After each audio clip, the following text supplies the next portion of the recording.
So, ewan ko, yung nag-udyok sa akin, sabi ko sa pamangking kong apprentice, James, tigilan mo yung ginagawa mo, kunin mo yung kotse mo, bring this lady sa bahay nila, and try to help her.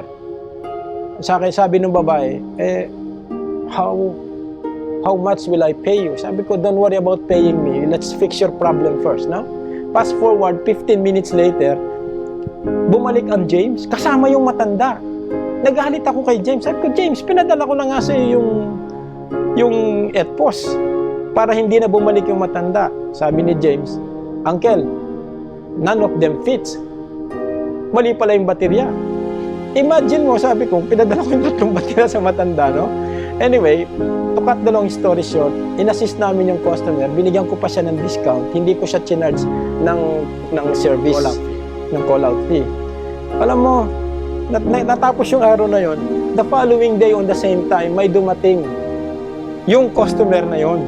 Nag-bake siya ng cake para sa amin. Boys, thank you for saving my day yesterday.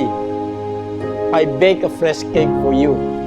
Sabi ko, yun ang pinakamagandang experience ko